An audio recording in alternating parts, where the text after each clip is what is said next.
What everybody think of this one? Good. Never heard of him until Really? this podcast. Right? Yeah. Booker T? Booker T. Booker T. I've heard of Jocko. Oh. and Echo. You never heard of Booker T. He's the Washington? youngest one, man. Yeah, Alright, education. I still want to know in where school. this dude went to school. A lot of good schools. I mean, listen, like I remember hearing the name, but I was like, God, and then I Yeah, I couldn't obviously didn't remember know the enough for history. this story, this backstory, The obviously. So, Vince, just so you know, so what we did was shared a podcast about the autobiography of Booker T. Washington, and just lessons learned from it that were discussed in a podcast. So that's our subject matter. So let's go around. I want everybody to give me one or two key takeaways that they got from it, and then we'll go through my list, and I think they'll probably coincide. Started off ADHD. So I think the biggest thing is he never allowed himself to make excuses for any situation that he was presented, Yep. ever. No excuse. He never resented, and that could be a really big hindrance on excuses, is the slavery that he was put in. He always saw things as opportunities. Love that. Yeah, that was one, I literally have written down, lives a life of no factor in who gives a shit. So like whatever was presented to him, he's just like positive inside, like I want it, I'm gonna go get it, regardless of the situation, whether it was being in slavery, whether it was working in the coal mines, whether it was wanting to go to school, he found a way. It was just a relentless pursuit of whatever his goal was, I'm gonna get it regardless of what everyone else thinks. Getting the most out of everything. Determination, I guess, is just the summation of that whole thing. Okay. Jason? Yeah, the biggest thing for me was become indispensable, doing common things in an uncommon manner. Yep. Especially like in the high net worth space as like a young person, wherever you go, just to fit in, doing really good things all the time. Okay. Rolly? Always have a thirst for knowledge. He was always looking for ways to learn more. I mean, he didn't know how to read, but he figured out a way to continue to learn it. He was always striving to know more. Yep. Micah? I'd say it was too close that really spoke to me. Pay homage to those that pour into you. I think he did a really good job. Pay homage to Those who pour into you. They even mentioned that he mentioned everybody that ever helped him out along the way, and he remembered how that lesson like transcended him, and then also just beginning everything with the idea that you're going to succeed and not having any fucking excuses for it like at all.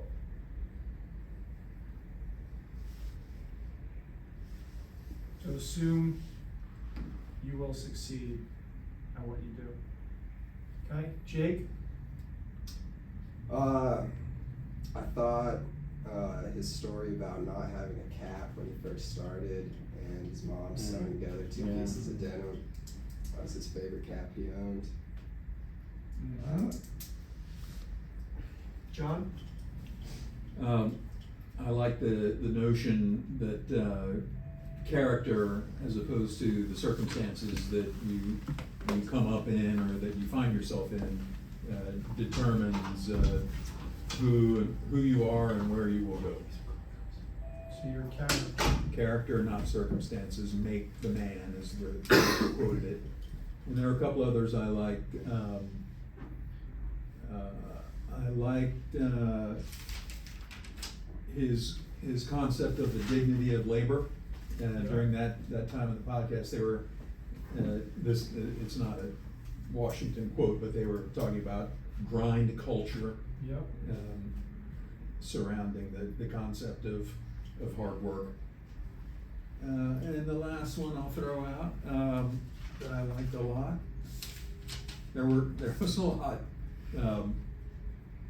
that we shouldn't allow our grievances to affect us, and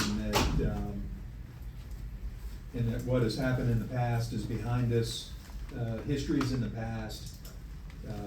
Move forward from it. And I think there was a quote in there about don't let your past control your future. Okay. Getting too low. Sherman? I had, it is in the bottom of life that we must begin, not the top. Yeah. Nor can we allow our past experiences overshadow our opportunities. I like Exact fucking quote I wrote. I listened to that. I rewound 5 that. times. Yes, easily 5 times. Say Wrote it that down. one Wrote it again? down. Wrote it down. So it's it is in the bottom of life that we must begin, not the top. Nor should we allow our past experiences overshadow our opportunities. We must not let our past experiences. It was our overshadow- grievances. Overshadow. Grievances. There you go. Our Grievances. Our past grievances Overshadow our overshadow opportunity. our opportunities. Not let our past grievances overshadow opportunities. What a fucking line. Who here can relate to that? I know I can. We must start in the bottom of life. We must begin, not the top. We must not let our past grievances overshadow our opportunities. Yeah. Think that applies today? Yeah. Guy was born in 1865. World doesn't change, just the players do. So, one of the reasons why I wanted to listen to this is I love one of the things I said in the podcast is this guy's an excuse killer. Just does not accept excuses. Just, he has no time for it. Every time somebody else gives him an excuse. Here was a dude who was a slave who grew up on a dirt floor and just didn't understand why nobody else wanted to function like him, why nobody else had a thirst for knowledge, why nobody else wanted to kind of expand. He had nothing given to him in life, so he didn't want to go out and grab everything. And I think there's so many things that you could take away from this whole podcast. I challenge everyone, if you didn't listen to it 10 times, I guarantee you'll come away with 10 different things each time. I probably listened to it once a week for 6 weeks. Did you ever pick up that book? I have not, because I saw how long it was. And I figured if I've listened to a 3-hour podcast and I haven't gotten all the quotes, the book is going to give me so much shit that I may never read another book. Didn't he say something though about He's how only only read like like 5% of it yeah. or something like that? So here's where I want to go through all this, and then I think a lot of what I wrote down is gonna go through that. So one of the pieces that I thought was really good was when they were talking about ginger cakes. Yes. So he was a slave. He worked in the big house, right? And all he saw was these two, aristocrats eating ginger cakes in the lawn. And just remember he said, like, if only my dream, if I could like one day reach that, to have the ginger cakes, that would be the most delicious experience, right? So like even somebody like that turns out to be this great man, starts with, if I could just get ginger cakes. That was his ultimate desire at If one I could point. just get ginger cakes, right? And so think about us, right? I remember being in all your shoes and saying, like, if I just make 100 grand, all this goes away. All of it. But that was never it. Because once I made 100 grand, then I just started having 100 grand problems. And then when I made 250, it was 250 problems, and then a million. You're never gonna hit a certain point where you're just totally satiated. So that's a young man seeing ginger cakes as what he saw as his ultimate epitome, and then look at what he ultimately came out to be. But we always are tempted with like this, I can see somebody doing something that I want, and I just think that if I could do that, then I'll be happy, then I'll be satiated, then I'll be satisfied. But often that's just the symbol. That's the motivation that you should use to get to that next stage, but realize that it's just a stage. It's a step. It's not the end, because there is no end. That's just your tangible thing that you can touch and you could reach on it for getting that next step. I like how the guy came back. He came back to the owner of him, paid everything. I have that on here. Yep. And the guy was like, "I just came back and got some ginger cakes." I only came back and got some ginger cakes. So And that's the thing, is like seeing, but one of the things that he touched on was when he was watching those people have ginger cakes in his presence, there was no resentment. So he said, he's like, seeing someone be more successful than you, it's not about your circumstances, it's about what you do with them. Do not have resentment just because somebody else is more well off than you. It's about you. If you constantly are worried about how you compare yourself to other people, you're only going to create yourself more miserable, more sadness, because it's the barometer. And besides, you have no idea if those people that are having ginger cakes, if they actually enjoy it. They might just be even more fucking miserable. I know people that on paper look like they should be the happiest people in the world, and they're clinically depressed. Vince, how many clients do you have that are worth over 100 million and happy? Not many. Thank you. Sadly but true. So money, these tangible things that you could see, don't really equate to those things. Like the late Biggie would say, more money, more problems. There you go. Quote Biggie. So my next one was the slave that paid the owner back. Anybody remember that part? So here's a man that when he was a slave, borrowed money and said, I was gonna pay you back, gets his freedom, and comes back to the owner and pays the guy back. And why? Because he said, if I don't have my word, then I am nothing. So if a slave realizes the importance of his word and keeping his word, that's integrity to oneself. Well, he said he didn't truly feel free unless he paid him off. Exactly. He didn't truly feel free That was unless he huge. paid back his debt. That was another one of mine. Integrity. Yeah. Always maintain your integrity. So think about it on your side, guys. Like, you can get away with borrowing the $5. You get away with doing a shiesty sale and getting everything in the deal, but that shit comes around. All you got is your word. All you got is your integrity. So that is extremely important. Does not matter what your circumstances are. Does not matter how desperate you are. You always do the right thing. Always. I think the other one that popped up, same situation where he found the $10 under the table. His whole tuition is $16. He could knock off a big chunk. And he of it. gave it back. Gave it back. Why? Because he said, I worked in this proprietor of the restaurant's place. To me, I felt like it was his money. And you know what that restaurateur did? He put it in his pocket. Yep. More than 50% of the guy's tuition. Imagine that in today's day and age. $50,000 tuition, you find 25 grand. Right? I mean, it's just a different level of accountability and integrity. But like for him, it wasn't even a question. He walked right over and did it. Didn't even think twice because he knew who he was. He knew what his integrity is and he knew who he was. And that is something that I think is very, very important. The other piece that I thought was really cool, and now I'll start writing some stuff down, is learned helplessness.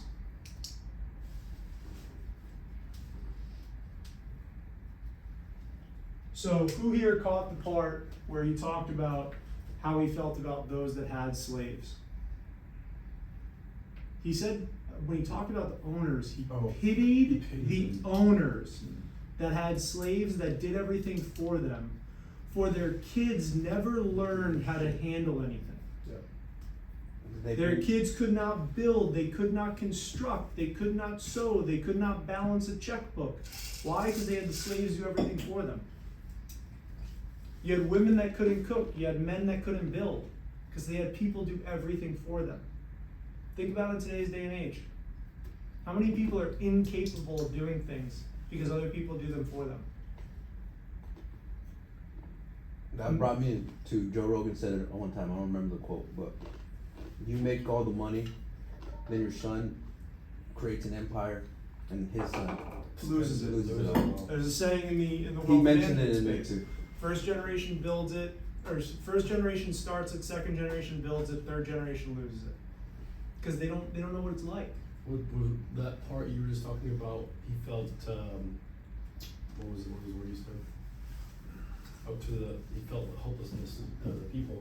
He expressed their demeanor after the landowner told him that they were free. That they were free, and he said that there was no sense of, you know, we're better than you kind of thing. It was like almost a saddened look on their face. Because they were like, we have to do all this. that, and he said there was a sense of a relationship they built with them over so many years. Yeah. And I don't think really people think about that. It's like Well, you live in- some of these slaves are actually friends of. Well, yeah, and I mean, you Of grow, some people too you as grow well. close to people, and like circling back to like the point of the matter is like, if you don't take ownership on how you do things yourself, there will be a day where it falls to you. And if you don't have that ability, like I delegate the shit out of all the work, but there was a time where I did all of it. I still know how to do it. So taking the ownership on how you do things and starting from the bottom, learning how to do certain crafts. So like, that's where we always talk about getting the knowledge. So like, yeah, you might know that you could come to me, but what are you doing to go get knowledge so you can learn your own way? So when you have to cook in the kitchen, when you have to build, you can do it yourself. Because I'm not always gonna be there, Sherman's not always gonna be there, Vince, Johnson, not everybody, they're not always gonna be there in the meeting. Sometimes you are going to be on the spot and you get one shot. And at that moment in time, you're not gonna have time to conference in somebody else. So what are you doing in that moment to get ready for it? By the way, Sherman, did we order food? Yeah. They- Okay. So what are you doing in that moment to get ready for it? And I think that's a really, really important piece, is making sure that with the people around us, especially at Hotaling, you have all these different services, understand why you need what you need and understand the thought behind it. Don't just sit there. Don't just sit there and assume somebody else can do it for you, because when that day comes and you have to do it, if you're not prepared for it, you're gonna wish you were. It circles back to that concept later in the podcast, also talking about the mastery of your work and how much satisfaction there is in having the competence to know exactly how to do things. But then, right after that, he then goes into that maxim about turning that maxim on its head about, you know, doing yourself instead of what others do. He gets into more of a concept of delegating. Yeah, exactly. It's like, just because you can do it. So just because you can do it doesn't mean that it doesn't make sense to delegate it. You have the mastery of your craft and you could pass it on to other people, but you start to realize that you having other people do it, what you can do with your time is gonna be more efficient. And that's what I mean by like, I can still do the work that I delegate, but it's a better use of my time to delegate it and go focus on the things that other people can't do that I can do. So I also thought it was very interesting when they talk about the slaves being released and the responsibility of handling themselves. That's crazy. So now for the first time, the black man had to grapple with what the Anglo-Saxons have been dealing with for centuries, their freedom. What do you do? How do you do it? It's on you now. Just suddenly too, it's like He overnight. uses a Overnight. perfect analogy of like, you know, when you're a kid and you run away, all it takes is like a day to be like, oh shit, I have to go. Yeah, find what do I have to food. do? I have to go find food. So think about it, right? You come in here, hey, you do your 1 week road show, you figure out our capabilities, you do what's called Hotaling University, you learn about all these things, we're like, go get them. What do you do? Right? It's 1,000 different directions. You bug out. It's a lot of things going on. But take a moment, one step at a time. Right? So you now have this choice where you go in 1,000 different directions, but just pick one and go. The answer doesn't get presented to you. What did he do? He just went in a direction and followed it, but he always knew what he wanted. He wanted to have higher education, he wanted more. Started at a salt mine, then a coal mine, built his way up, but all he wanted, he found a book on the ABCs. Why? Because somebody told him that was the best way to read. And what he did, he said, I read it inside and out, backwards, forward. And he taught himself how to read with nobody else giving it to him. So when you're hungry enough, that's what I think is always going to be the best. So we covered excuse killers. Now to the cap. I love the denim cap. And what I love that they talked about was don't go broke trying to repress others. I have great respect for my mother that did not go into debt to buy a cap in which she did not have the means to pay for. And noticing that those with the best caps later in life were in penitentiary or didn't amount to much. That's some shit. Yeah. Anybody feel like that? Yeah. So has the big house, has the big car, then has nothing in their checking account? Think we've met a few of those? I still got the denim cap. So don't go broke trying to impress others. I have great respect for my mother that she did not go in debt to buy a cap in which she did not have the means to pay for. And noticing that those were the best caps later in life really didn't amount to much. We could show our wives that, Yeah. that quote maybe. So, and then also, when we talked about the appreciation, the amount of appreciation and love that he felt for the denim cap that his mom spun for him, because it was self-made, it was theirs. They didn't go and spend beyond their means. They didn't try and accomplish it because everybody else was doing it. He wore his denim cap, he took the shit for it, and he went on. So, when you're doing your thing, fuck them. Somebody else wants to judge you, fuck them. Do your thing and have pride in what you do. Don't care if everybody else has the better caps. No one's measuring you in 7th grade. Let's see what it looks like when we get to the end.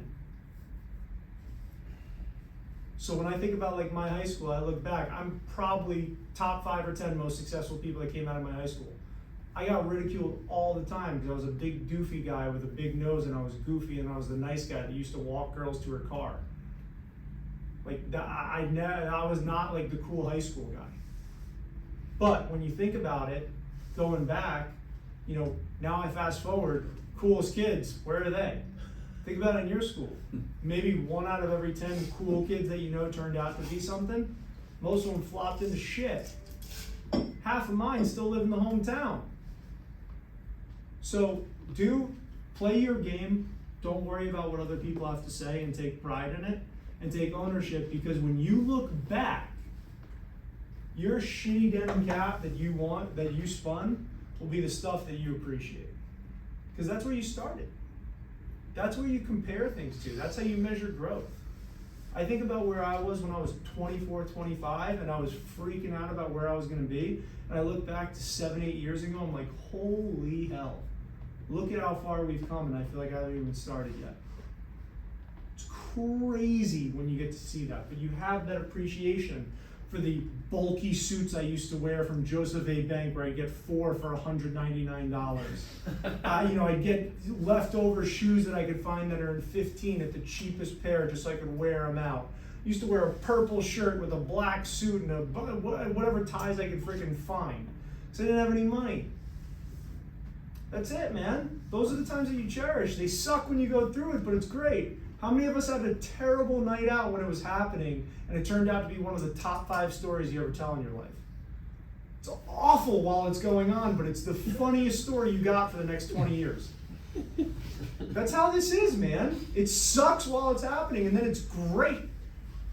No stories start out like just, oh, it was good, then it got better, then it got greater. Nobody wants to hear that shit. So, I like the part where he talked about if he inherited money and he was white, he would have been tempted on relying on that money in the race to have others do for me what I should have done myself. So, if he inherited money and was right, he was worried that he would have been tempted on relying on the money and race to have others to do for me which I should have done myself. So basically, if I had the means, I wouldn't have taken the time to learn this. So, again, we all fantasize about being born on third base or born at home already, but a lot of times you want to have the appreciation from starting from the ground up, because if you're born into that, you don't learn. And I could point at a bunch of people in the company that started with very, very wealthy parents, and it took them 5 years to learn what somebody else would have learned in the first 6 months if they weren't on support. Because they don't have the same incentive. I can't get a client right now to do their medical exam because they just sold their business for $65 million and he just doesn't give a shit. And I totally understand. What am I gonna say? You gotta hurry up because you need this? No. You just got $65 million in your checking account. Yeah, I take my damn time on anything too. So when you have means, it slows you down. But when you start with the fire in your belly, you don't forget that. I identify as broke no matter how wealthy I get. I will always feel like I don't have any money. Because I started having no money, being on a straight commission, no draw, no safety net, nothing. I'll always feel like that and I'll always work like that. And that's why I work so hard. It doesn't matter to me what the score is on the scoreboard. I just always feel like that. Because that's how I started. And that will pay dividends. So I think also the Viola Ruffer, teaching him strict rules and cleanliness, high upkeep, paying dividends in life with the school sweeping. So if anybody remembers that, he went and worked for Viola, who was supposed to be known as like this very strict woman. She wanted every single thing in the house clean, every mess cleaned up, every floor swept, everything mopped, etc. Nobody's cleaning. But then, so what did he do? He spent a year cleaning up after this to the point where he had anxiety if anything was on the ground. He needed to clean it up. Well, what happened multiple years later when he wanted to go to school? He had a chance to clean it up. He remembers that time where we got Hampton, He had to get into school, and what they do? They said, here's a broom, you need to clean up this classroom, and depending on how clean it is, we'll let you into school. He cleaned it like 4 times. Cleaned it 4 times to the point where it was pristine. She couldn't find a speck of dust on it. Why? Because of the things that he learned, having that cleanliness, having that regiment, having that discipline to do things that other people didn't want to do. But even then, when he didn't want to do it, he did it to the best of his abilities. I think too, I've written down his exact day was wake up at 4 a.m., build the fires for the family, prepare for school, go to school, do his janitorial rules. Straight up. Well, they were. And there's no alarm clock back then, bro. What was crazy to me is how did he get 1,500 students come across the world? There's no internet. I mean, it was like all paper and word of mouth. And he had 1,500 students that all worked for their tuition. And everyone was like, Building bricks and houses. They built the schools that they studied in. And the beds. And also, and the beds. And having that ownership. Yeah. Having that ownership. They built the fucking schools and the beds they worked in. And then when somebody came by to try and put any kind of graffiti on it, the students stopped them. Why? Because they were the ones who built it.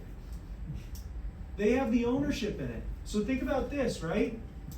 You guys have ownership in this. This is your piece too. Have some pride in this and what we're building.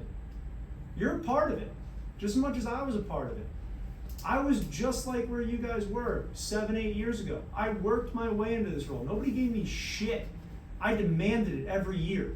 Every year I sat down with Bobby and didn't tell him I wanted more. I said, this is what I need moving forward to stay here.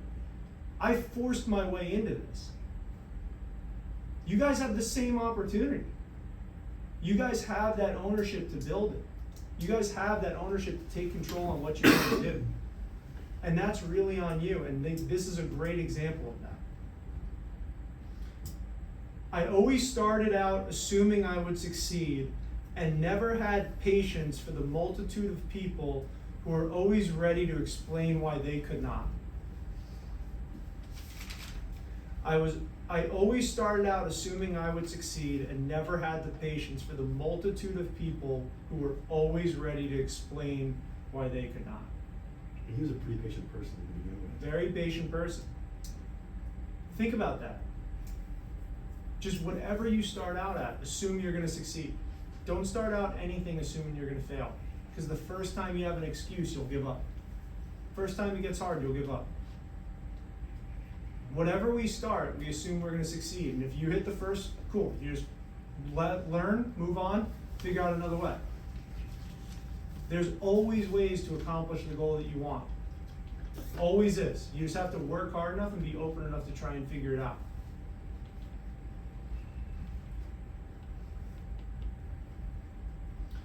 when he talked about Miss Mackey coming from a great family and cleaning the school for 2 weeks before opening. He said, ever since then, I've had no patience for those that did not teach the dignity of labor. So here's a woman who came from a great northern family and still worked her ass off because she took pride in it. So understand that there's dignity in putting in a lot of hard work in what we do. There's nothing wrong with working hard. Nothing. Don't care if you're scrubbing a floor, building a house, or doing what we do. And take pride in what you do. Take pride in what you do when you do it. Make sure that if that email goes to me or a prospect or it gets forwarded, that you would be proud. Think about if somebody just took your email or took the words that you said and forwarded it to somebody else. Would you be happy, sad, or neutral that somebody else was reading it? Whenever somebody says I forwarded your email to somebody, I am overjoyed because I know how good it looks. I'll never send out anything that I would be upset if somebody forwarded it to somebody else. I always want them to forward it. We were just on, was that the call with you, the AI guy? Samir, Where I said, I was like, I'll forward you all these emails and I'm gonna set it up in 3 separate emails. so they can forward them on. Who said that? Me or him? And he did. He's like, and you goes, oh yeah, you said like took the words out of his mouth. Yeah, I said, I'm gonna send you 3 separate emails, one on this, one on this, one on this. He goes, perfect, that'll make me really, really easy for me to forward it to my professional advisors. I go, yeah, that's why I did it that way. Because that's what they're gonna do, that's what prospects are gonna do. They're gonna forward your stuff to someone else to read it. Are you gonna be proud of that or upset? When you're emailing one person, you're emailing 15, you just don't know it.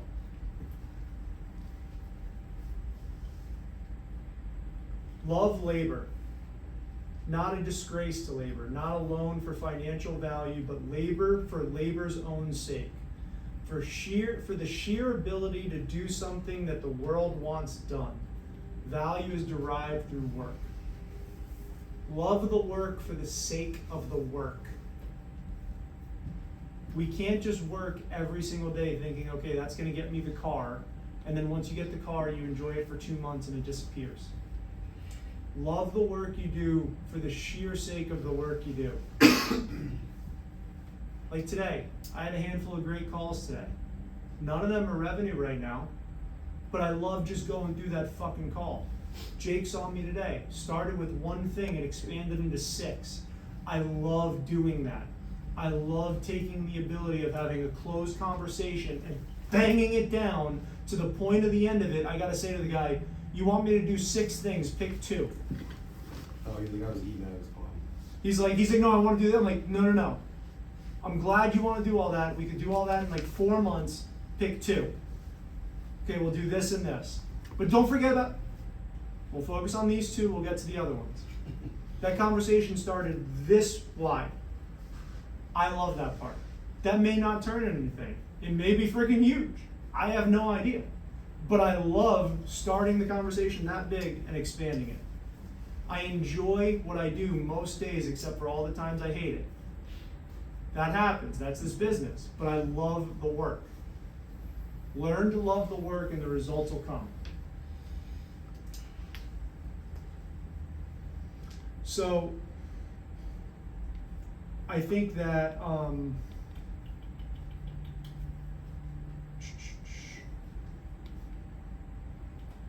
focus on studying the right thing. Focus on what your audience is. Does anybody remember the part where he talked about the kid that lived in the dirty house? Spoke French. That spoke French and knew French grammar?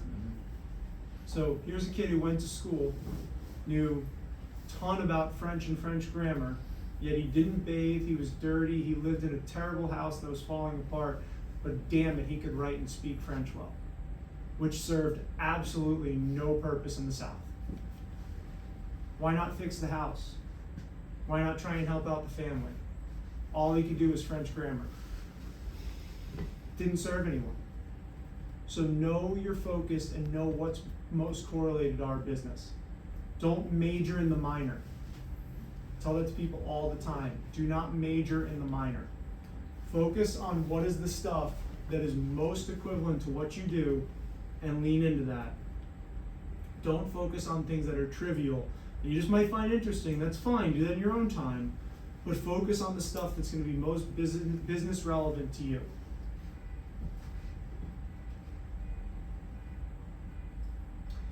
If you're valuable and of use, it doesn't matter what color your skin is. The individual that can do what the world wants done will make his way regardless in race, or regardless of race. So when you're of value, things don't matter. I'm a New Yorker that swears and vegan in Texas. Seriously, when I came down, I was in Beaumont and all I ate was vegetables, and I cursed like a sailor. Everybody tells me, oh, Texans don't want to work with me, Texans don't want to work with me. How's that going?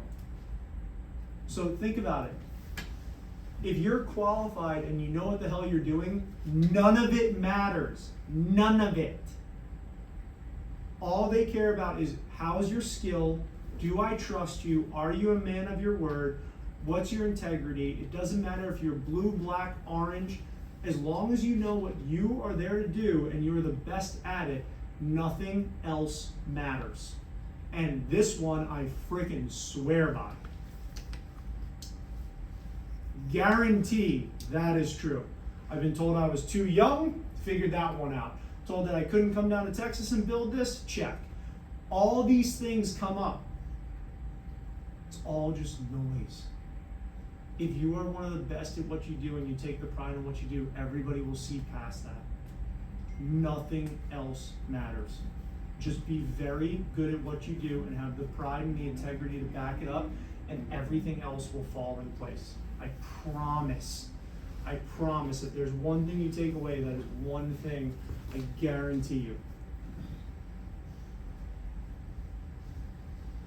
Hey Dan, should we have him get the food real quick, or John's like Let's it's just gonna get finish. cold. I'm gonna be done in 5 minutes, and then everybody can eat Solid. afterwards. Okay. Let's just make sure next time we get to it.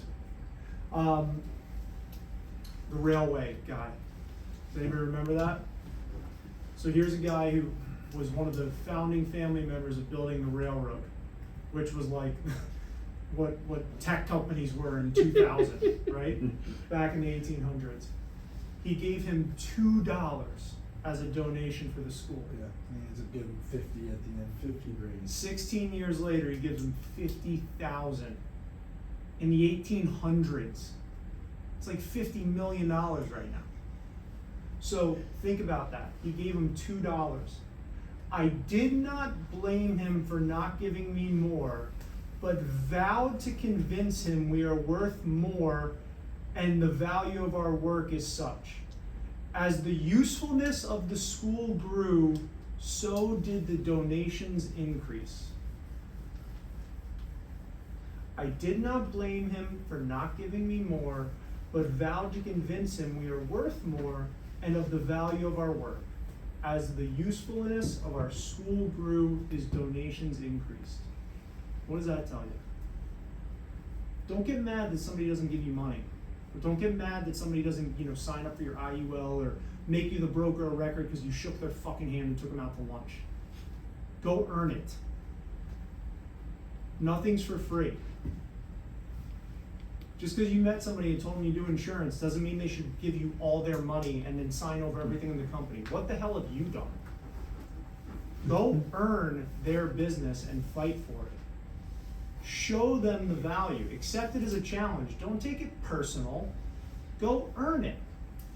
I love when someone's a jerk to me because I know in 2 years they're going to be my freaking client and I'm going to be smiling the whole way. Does that happen to you, Vince? Every day. How many times? You'll all see it. You'll have a guy that tells you no, no, no, and just pisses you off, and you're 10 times more determined to land them. And you chip away at him and chip away at him, and 3 years later you're a client. I knew it was going to happen. That's the mentality. That's the mentality.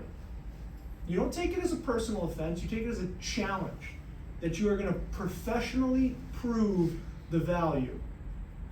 Because you will reach a point where you know that the other person is worse off for not working with you than working with you. And you don't get upset with them for not working with you. You don't hold it against them. You're upset for them. Because you know the service that they're getting and the plans they're getting aren't as good as if they came here. And that's why we chase. That's why we follow up. Because we know that if you're here, you're gonna be in better hands than over there, and we believe that.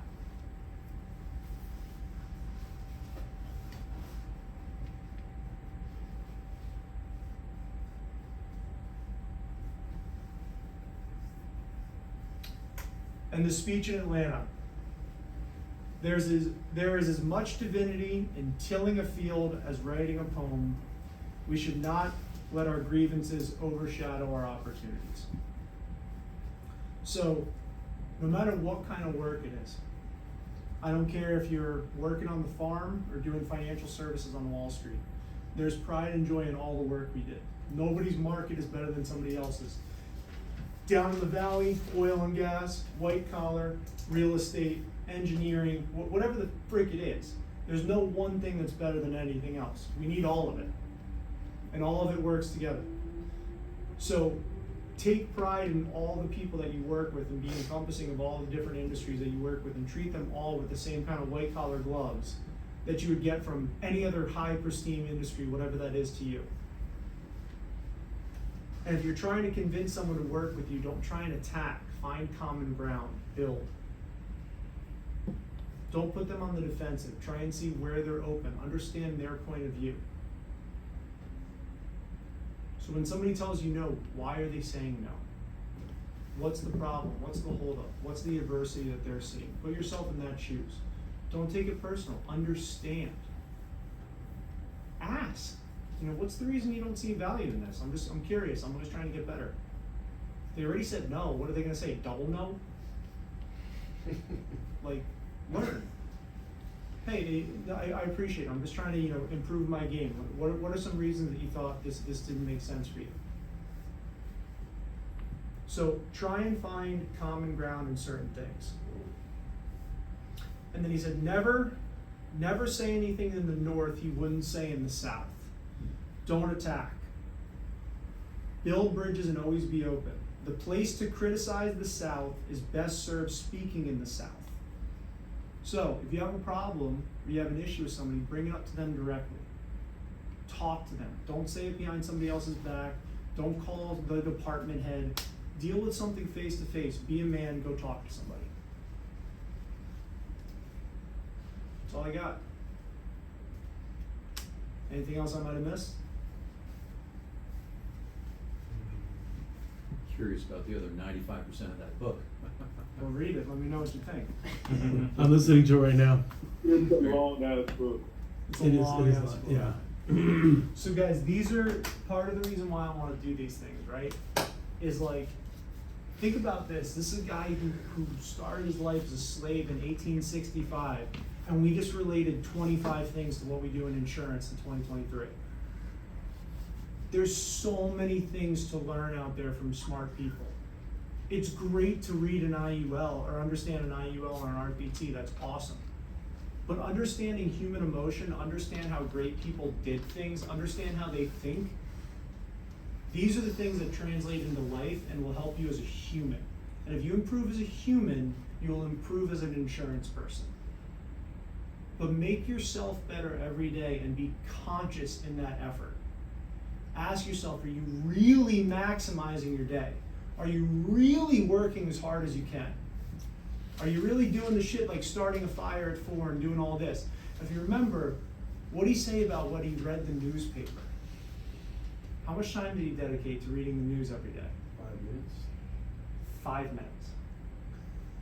5 minutes. The only place you got news was walking around town or in a newspaper back in 1900. He spent 5 minutes. Why? Because it's all just fucking noise. You didn't need it. Just current events, give me that amount. This school was like military time. It was like boom, 15 minutes. Because he needed to maximize what was going on in his day, That's crazy. right? So he understood the efficiency. Think of all the things in his life that built up. He understood all those pieces and how it came together. So learn from people like this. Learn from the different things that are happening. All these little things will affect you in how you do business. And take that information and learn how you apply it, but also look at yourself. How do you make yourself better? Are things really that freaking tough? Can I do more? Am I really maxed out? What is my definition of maxed out? You know, understand that for yourselves, and you're just gonna make yourself better. Cool. All right, I'll let you know what the next one is.